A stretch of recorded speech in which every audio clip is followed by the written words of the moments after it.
We have seen them popping up all over the country, mostly in places far, far away from the ocean, like this one in Palm Springs.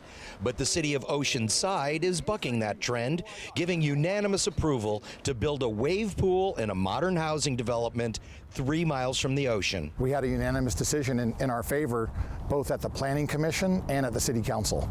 And I think very few projects, especially projects of this magnitude, can claim that, where it had unanimous support by both bodies. This is the location for the next big thing, 95 acres of open space just over 3 miles inland from the Oceanside Pier.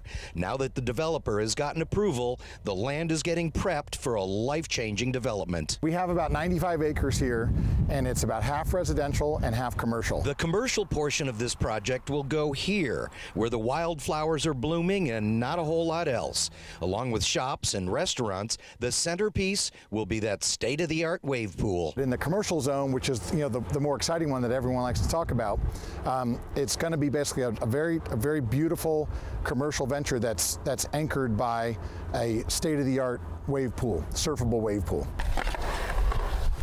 While this area has never been a surf zone, the sidewalk surfers have been ripping it up out here for years. The Oceanside Skate Park is located right next door, and it's about to be joined by an adjustable surf park. We're talking about head-high plus waves here.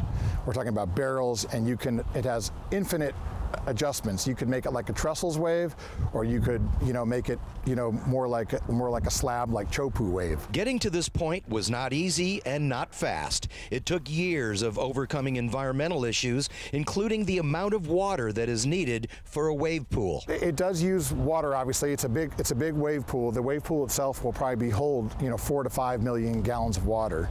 But believe it or not, it uses less water than one hole of a typical golf course in Southern California. So now that the environmental battle is over and the approval is complete, it is time for the real work to begin. We're cranking right now. The first thing we need to do is put in all the streets and roads. The city is working with us super cooperatively to make sure we can do that as quickly as possible. And then as soon as we get those streets and roads in, we can go vertical. And in this case, vertical is buildings, and vertical is also down for the wave pool.